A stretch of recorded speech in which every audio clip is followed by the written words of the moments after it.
Bonsoir à tous et bienvenue dans cette nouvelle édition d'Info Soirée. Voici le sommaire. Au lendemain de la séquestration d'un médecin au centre de quarantaine de Pointe-Sable, la Mauritius Health Officers Association monte au créneau. Inacceptable que les membres du personnel soignant soient menacés, affirme le Dr Vinesh Susan. Une action en justice envisagée. 9 arrestations effectuées après ces incidents hier soir à Pointe-Sable.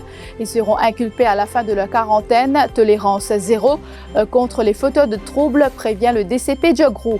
87 contraventions dressées pour non-respect du couvre-feu sanitaire. Le nombre de contaminations Covid-19 grimpe à 227 à Maurice, dont 7 décès, 31 nouveaux cas positifs détectés en 24 heures parmi 2 patients placés sous respiration artificielle à l'hôpital INT. Pendant ce temps, le directeur des services de santé affiche l'optimisme. Si la population respecte les mesures imposées, le nombre de cas ne devrait pas dépasser les 1000 cas redoutés vers le 15 avril, affirme le docteur Gadjedar. Confinement oblige, les chrétiens n'ont pu se rendre à l'église en ce dimanche des Rameaux, marquant le début de la Semaine Sainte. Bon nombre d'entre eux ont suivi la messe à la télévision ou sur le net. Témoignage dans cette édition.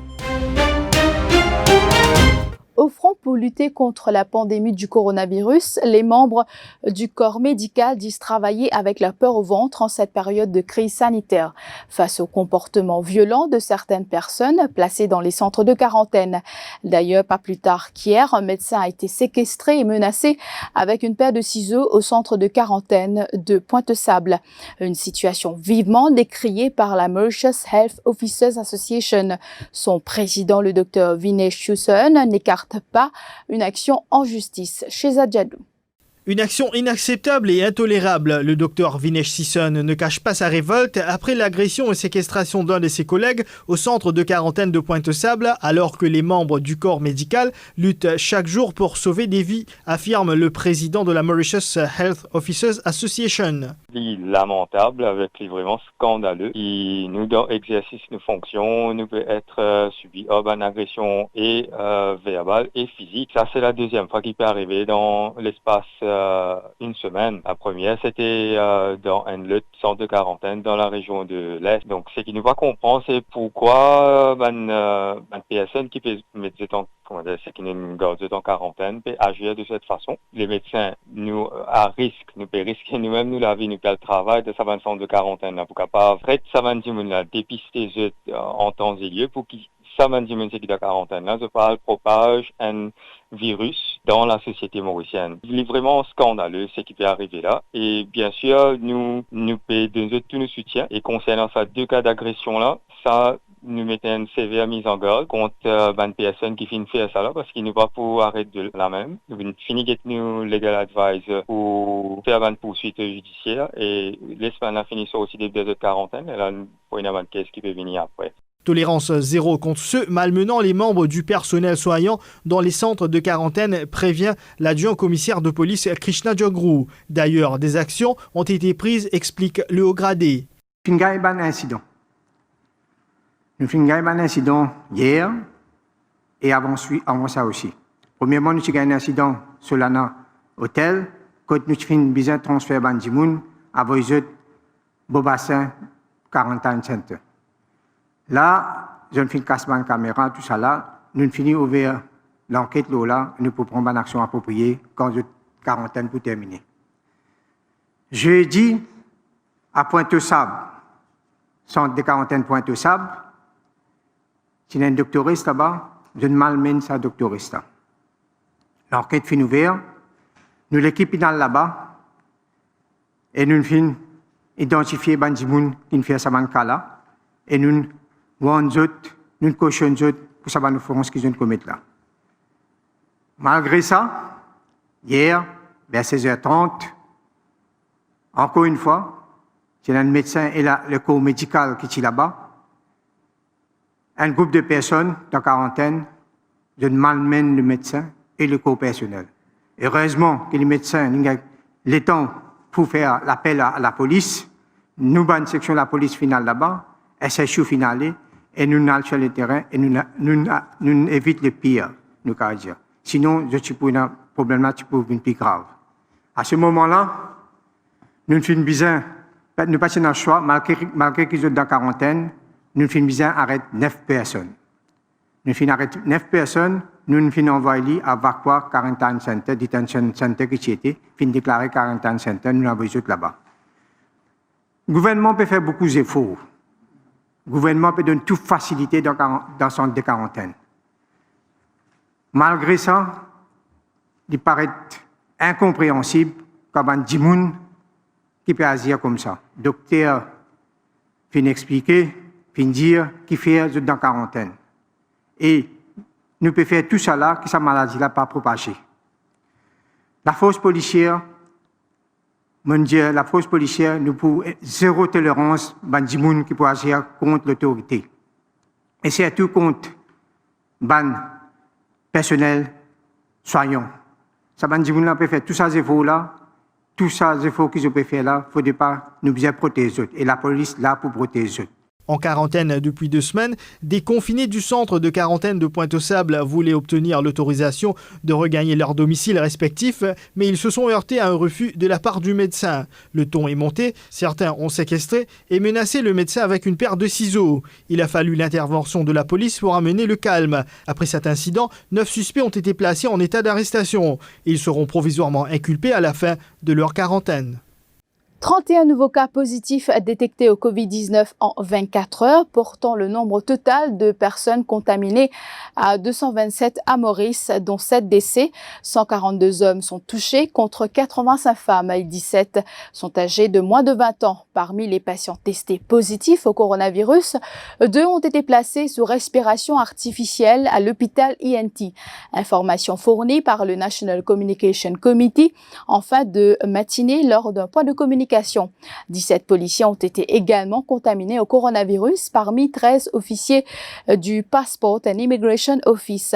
Le directeur des services de santé, le Dr Vasantra Ogadjedar. Là, nous pour gagner le lockdown, nous pour arriver vers 602 cas au lieu de 1054 cas. C'est très très important. Et qui fait quarantaine bien important. Comment nous finissons depuis le commencement, un cas qui est infecté, il peut infecter 3 cas, 6 cas, 10 cas, les montées à les mêmes 5 cas, il peut infecter. Et mon déjà dit ici, nous avons un cas qui nous fait gagner, un cas qui infecté 13, l'autre qui infecté 9, un a infecté 10 dimoun. Alors, c'est l'allumé de ce système de quarantaine là, nous finissons trouver qui nous finissons gagner environ 64 cas de quarantaine. Alors, ça va cas là, je déjà compté dedans. Alors, le nombre qui peut infecter en dehors, il n'est pas pour rien, parce qu'ils sont déjà en dedans. Il est très très important, cette quarantaine-là, il joue un très très grand rôle pour nous. Alors, ce que je suis capable de dire, c'est que, valeur du jour, nous avons là 227 cas. Si nous continuons à maintenir ça, nous coupons l'hyperpoids exponentiel, comme tout coupe et monte là-haut, nous coupons les capables commence platir. Si nous continuons avec ça, les mesures nous pouvons prendre là. Et vous pensez, dans 15 jours, quand le 15 avril, quand nous pour lockdown, j'espère qu'il y ait pour 602 cas. 231 tonnes d'équipements médicaux en provenance de la Chine attendues à Maurice d'ici 2 semaines. Annonce du ministre des Affaires étrangères, Nando Boda. Il affirme que 2 vols d'Air Mauritius mettront le cap sur Guangzhou et Beijing cette semaine pour récupérer 40 tonnes d'équipements médicaux et d'ajouter que du 9 au 19 avril prochain, des vols quotidiens sont prévus vers la Chine pour récupérer des équipements. Alors, nous faisons un travail avec Air Mauritius et nous prenons 2 vols qui pour sortir Maurice vendredi et nous prenons donc 2 vols qui pour retourner Maurice le 10, c'est-à-dire samedi prochain, avec 2 cargaisons, une sortie Guangzhou pour le secteur privé parce qu'il va aussi acheter les autres bandes matériels et qu'un autre qui sortit Beijing. Air Mauritius il fait un travail extraordinaire parce qu'il y a beaucoup de restrictions concernant l'équipage, il y a beaucoup de procédures concernant quarantaine, visa en Chine. Donc, nous prenons 2 vols qui peuvent sortir vendredi, qui pourraient retourner Maurice, avec 40 tonnes de matériel. Après ça, nous prenons un vol tous les jours. Du samedi 9, nous pouvons aller pendant 10 jours jusqu'au 19. Nous prenons un vol tous les jours qui peut prendre tout le matériel qui est en Chine pour qu'il y ait aujourd'hui, ici, au niveau du ministère de la Santé, tout correct et qui nous a les moyens pour capable, au niveau du personnel soignant, et au niveau du secteur privé aussi, parce que le secteur privé fournit le public en général. Concernant le rapatriement de 3000 Mauriciens bloqués à l'étranger, le ministre des Affaires étrangères dit suivre la situation de près et étudie au cas par cas, compte tenu de la fermeture des aéroports et des restrictions de vol dans plusieurs pays. L'Inde de Bouddha lance un appel aux Mauriciens qui sont toujours à l'étranger et aux parents qui se trouvent à Maurice. Et le système de protocole de quarantaine est-il efficace? Interrogation de personnes en confinement dans un hôtel de l'Est de l'île. Elles devront rester confinées sur place pour encore 2 semaines alors qu'elles devaient sortir ce lundi, car 2 personnes ont été testées positives au Covid-19. L'angoisse se fait déjà sentir sur place, comme en témoigne une résidente. Nous devions en principe quitter l'établissement ce lundi, soit après 14 jours. Sauf que nous avons appris ce matin que notre quarantaine sera prolongée de 14 jours additionnels en raison de 2 personnes testées positives. Nous n'avons jusqu'ici aucune visibilité sur les conditions de ce nouveau protocole de 14 jours de quarantaine additionnelle. Bien que nous n'ayons aucun problème à passer 14 jours supplémentaires ici, plusieurs questions restent sans réponse. Qu'advient-il si de nouveaux résidents sont testés positifs durant ces 14 prochains jours? Devrons-nous alors rester encore 14 jours au-delà des 28 jours que nous aurions passés? Est-ce que ceux dont les résultats sont négatifs une première fois devront être testés à nouveau et rester au-delà des 28 jours même si les résultats sont négatifs? Au final, combien de temps cette période de quarantaine va-t-elle durer? Nous avons l'impression de retourner à la case de départ. Également dans l'actualité, 2 malfrats ont emporté des boissons alcoolisées d'un restaurant de Rochebrune dans la journée d'hier. Le propriétaire a porté plainte au poste de police de Camp-le-Vieux. L'enquête a été confiée à la CID de cette localité. Le montant du butin est inconnu pour l'heure. En cette période de confinement, zoom sur la plage de la Preneuse à Rivière-Noire. Feuilles mortes et vieilles branches au sol et personnes à l'horizon. Ces images donnent l'impression que le lieu est abandonné et infréquenté depuis des lustres.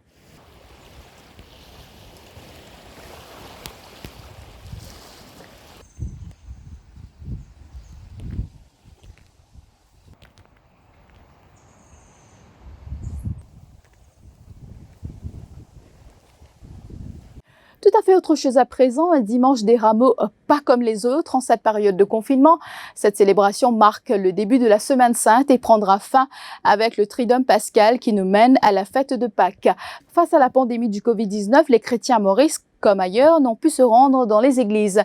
Vous le savez, les grands rassemblements des fidèles sont interdits, mais cela n'a pas empêché bon nombre de pratiquants de suivre la messe du pape François en direct du Vatican à la télévision cet après-midi. Témoignage. Nous avons eu la chance de pouvoir assister à la messe du pape en direct aujourd'hui. C'était avec une grande émotion que nous l'avons vécu. C'est vrai que nous aurions souhaité être à l'église pour cette célébration. Le message que je retiens, c'est que nous devons avoir l'amour sans condition, sans si et sans mais. Personnellement, je l'ai ressenti, sa présence. Même si on n'a pas eu le corps du Christ, on fouille un petit peu notre mémoire pour aller avoir le goût du corps du Christ au moment où le pape a consacré l'hostie. Donc voilà, ça change, le décor change, mais le vécu est toujours le même. Déjà qui nous pas gagné l'occasion de parler de la messe, nous profitons là-dedans pour nous suivre la messe que nous sommes capables de suivre. Et vu qu'aujourd'hui c'est dimanche des rameaux, nous essayons de faire de notre mieux pour que nous commencions une bonne semaine sainte. Surtout ça va dans la nous pour nous prier ensemble, en famille.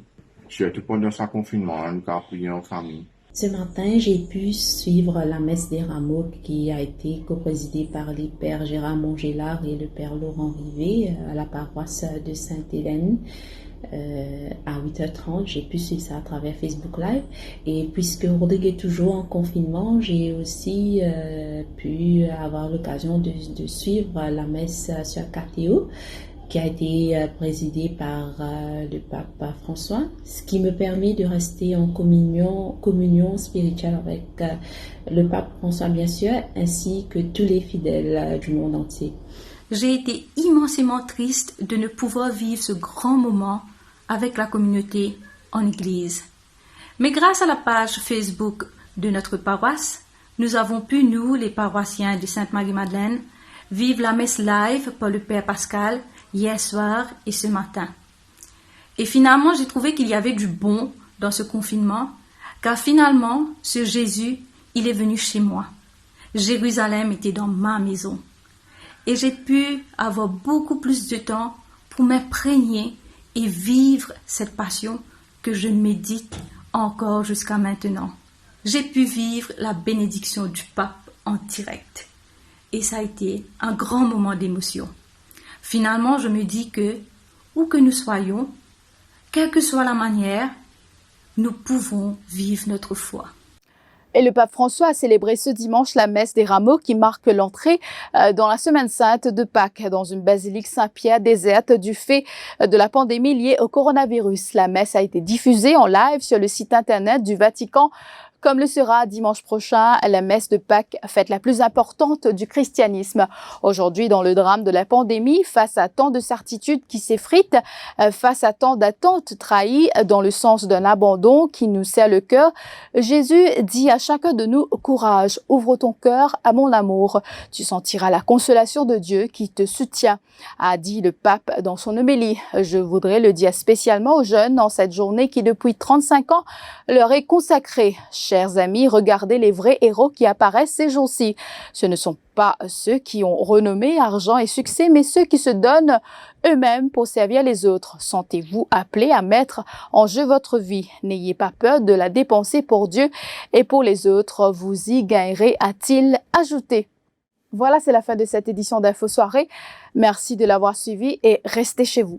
L'info en continu sur le www.defimedia.info.